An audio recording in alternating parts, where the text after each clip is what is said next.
What is going on, everybody? Welcome back to a special kind of video on the channel. Today, rather than review a specific movie or TV show or something of that nature, I thought it would be fun because it is the month of July.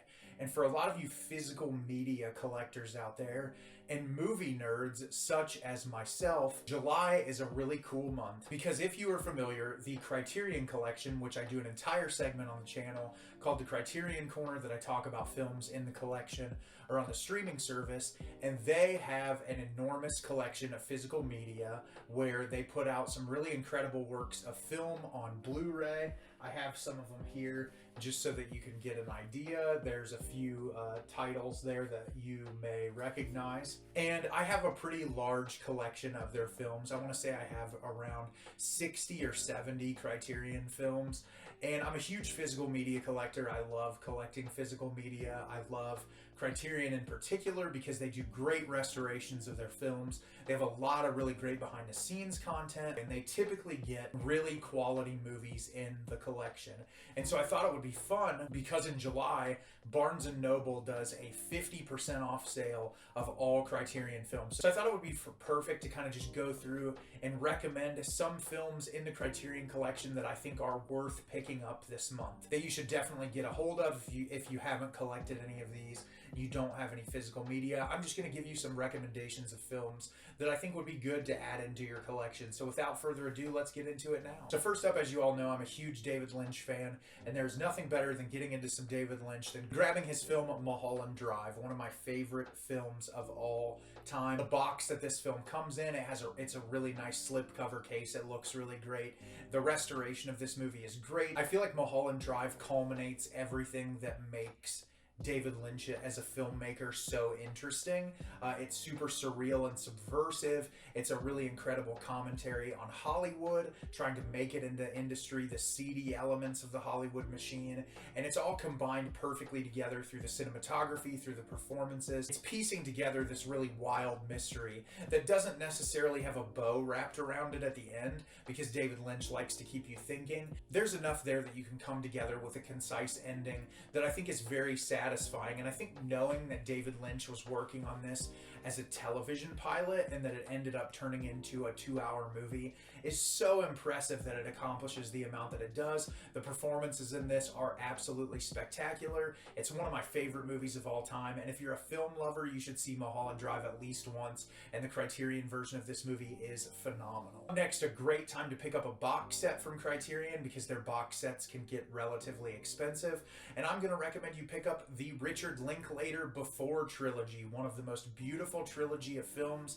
ever made. These films follow a couple over a span of almost 20 years, I believe. The first one and the second one were filmed, I think, 8 years apart, and the second and third one were filmed another 9 years apart with the same actors, Ethan Hawke and Julie Delpy. It is one of the most beautiful love stories I've ever seen. What makes these movies so powerful is they are set in Europe. There's incredibly beautiful backdrops. It's an amazing setting to look at, but everything relies on the amazing performances from these characters. And the dialogue is just so well written. Linklater just creates these conversation pieces that have you hooked on every word that these actors are delivering to you. And I remember watching this series of films for the first time and just thinking, this is what film should be.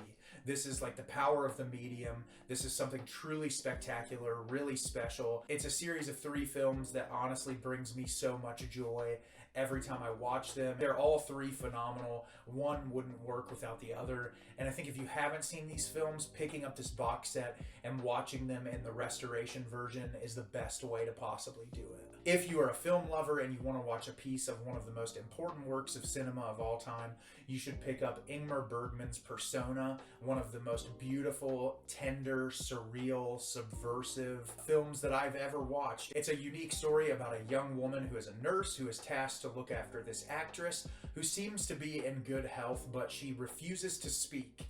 And so they go to this island home together. They start to spend a lot of time together. The nurse starts telling her stories, and it becomes a question of life itself. There is so many interesting conversations about just existence as a whole.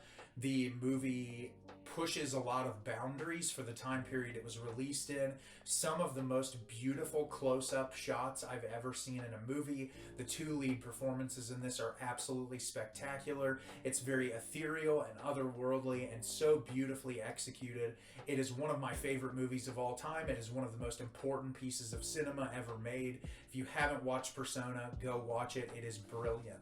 Up next is a relatively new addition to the Criterion Collection, and that is Celine Sciamma's Petit Maman. I have a copy of it right here, if you can see that. And this movie is a brand new addition into the collection, and it was one of the ones on this current sale that I really wanted to pick up. Celine Sciamma has slowly become one of my favorite filmmakers of all time. She is a genius. I've watched every film in her catalog besides one. I still need to get on it and watch it, but most of you probably know her from her film Portrait of a Lady on Fire. Most of her films are surrounding the queer experience, dealing with the lives of members of the LGBTQ community. In her early films, it's really focused on coming of age. Her first three films are surrounding younger characters kind of coming into themselves, learning about who they're supposed to be as people. Portrait of a Lady on Fire jumps more into young women, and then Petit Maman jumps back into that younger character, but this film is less about sexuality and identity and much more about familial dynamics. This is a story of a family that loses a grandmother. This young girl goes with her parents to clean out her grandmother's house. They get there.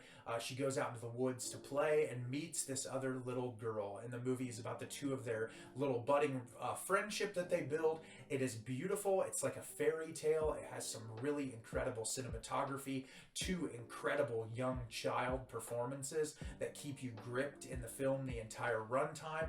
It is so immersive and beautiful. Celine Sciamma writes absolutely incredible dialogue. This movie will pull at your heartstrings. It's just one of the best films I've ever seen, and I'm so glad that it's in the Criterion Collection. Up next is going to be another film that is very near and dear to my heart, and that is from the director Abbas Kiarostami, his film Taste of Cherry. I talk a lot about mental health on my channel and about the importance of exploring mental health in film. This is one of the best movies ever made exploring mental health. It tells a story of a man driving around where he lives in the Middle East, and he decides he wants to kill himself, but he wants to find someone to aid him in his suicide, where he just wants them to come bury him in a hole after he has killed himself. And the entire film is him driving around in his car, picking up people and trying to see if one of them will help him, contemplating his suicide, whether or not he wants to continue to move forward. And we don't necessarily get every element of why he's trying to make this decision, but that's not the important part of the film. The important part of the film is these discussions about life and about individual struggle, and that every person's experience is different. And even if we don't know that person's experience to the greatest extent, that's not the important part. The important part is caring for the person regardless of that. And I think that the movie is absolutely beautiful. I cannot believe I haven't watched another Kiarostami movie because I am obsessed with Taste of Cherry. It's one of the best movies I've ever seen. It's a movie that I think about nonstop, and I want to watch more of his films soon, especially Close Up, because I've heard a lot of good things about it. I might just pick up Close Up on the sale before it's over because I love Taste of Cherry so much. Up next is a film from 2021 that I praised immensely, and that is the film Drive My Car from director Ryusuke Hamaguchi. Truly one of the most beautiful films ever made. This is a 3-hour epic that I feel like none of the runtime is wasted. It's about a man who is married to this woman, that the two of them both work in theater and film.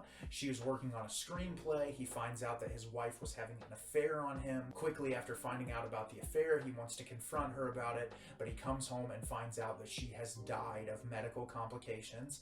So he goes away to work on this play that the two of them were working on together at this school. The people at the school tell him that he cannot drive himself, that it is the school's policy that he has someone drive him around, and so he becomes very close friends with the woman who drives him in the car. The movie is one of the most beautiful, empathetic pieces of cinema I've ever seen, not just in our lead characters, but understanding all of the characters in the film. It's so interesting because the play they conduct has people from all different countries that speak all different languages in the film. And even some of the people in the play don't speak each other's languages. And one of my favorite scenes in the film is they're reading the dialogue for the play. And the people, instead of like because they don't know the language. They don't necessarily know when the line cuts off. When their line is over, they hit the table to allow the other actor to know when the line of dialogue has been delivered. And they have huge subtitles on the back of the stage so that people know when the scene has moved forward. And it's just a really beautiful film that examines human beings as a whole, and this affair that happened between this husband and wife couple, and like, did that mean that his wife didn't love him anymore? And it's a really beautiful, thoughtful piece of cinema that really is one of the most important works of film I've seen in my entire life.